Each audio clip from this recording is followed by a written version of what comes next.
Guy Ritchie's The Covenant is a war drama that explores loyalty, sacrifice, and the bonds forged in combat. The film follows U.S. Army Sergeant John Kinley, played by the very great and I'd say underrated Jake Gyllenhaal. Now, Sergeant Kinley is an experienced soldier leading a unit in Afghanistan. During a routine mission, his team is ambushed by Taliban insurgents, leaving Kinley wounded and vulnerable. And his life is saved by his Afghan interpreter, Ahmed, who is played by the incredible Dar Salim. Ahmed is a local man who risks everything to ensure Kinley's survival. Despite the danger, Ahmed drags Kinley through treacherous terrain, evading Taliban forces while seeking to take Kinley to a US base. After a long journey, they finally reach safety, and Kinley is evacuated back to the US. However, upon his return, Sergeant Kinley learns that Ahmed and his family have been left behind in Afghanistan. Ahmed and his family are now targeted by the Taliban for aiding American forces. Kinley, however, is now haunted by his debt to Ahmed, and he soon realizes that the US government has no plans to rescue him. Sergeant Kinley embarks on a dangerous solo mission to repay Ahmed and get him and his family to safety.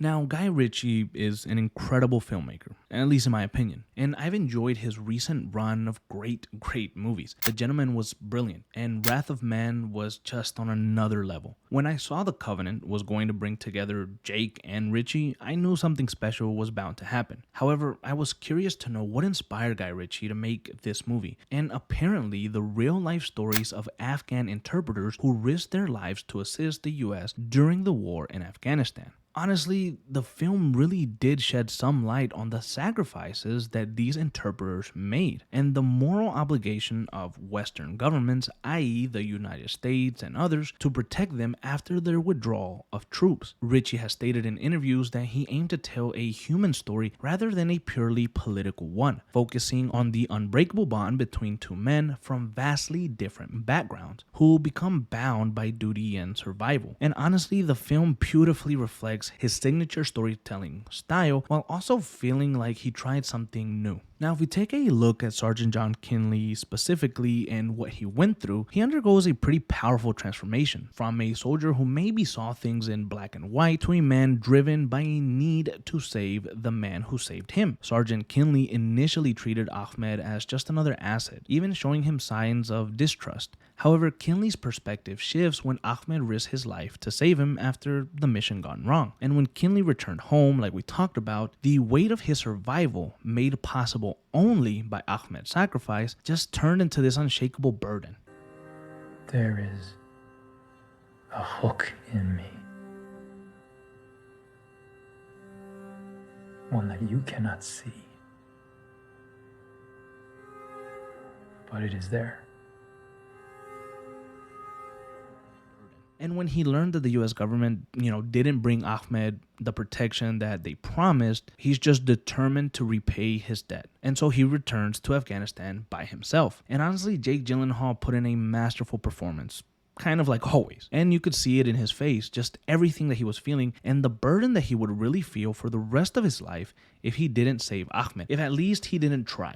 In turn, Ahmed really is the soul of the movie. Ahmed's journey is one of courage, loyalty, and resilience. His story highlights the sacrifices of Afghan interpreters at the time and the broken promises that many of them faced. His story is a testament to the real-world struggles of war's forgotten heroes. And on a personal level, just The Covenant may not have had the over-the-top action that maybe you saw in 13 Hours, Secret Soldier of Benghazi, but it made up for it in beautiful set pieces and great action when it was needed. And the feeling that the film evokes, especially the feelings of anxiety, fear, and burden, they're just incredible. Honestly, I love just about every part of the movie. I loved it so much that I rewatched it twice in a 2-day span. It was just so good.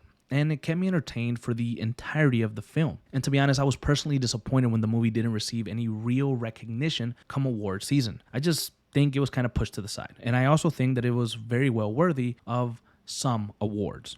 Now, lastly, Christopher Benstead is a British film composer, and he made the movie's hauntingly beautiful score.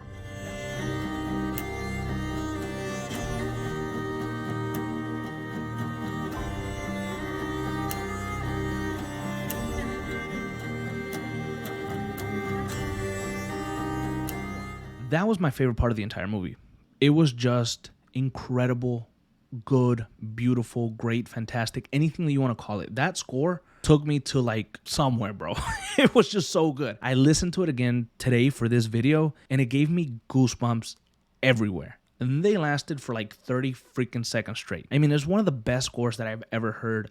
It's so damn good. And really, to close it off, The Covenant is a gripping war film that blends action with a deeply human story, highlighting the sacrifices made by local allies in war and the moral responsibility of those they help. It is a testament to the power of honor, loyalty in the face of adversity.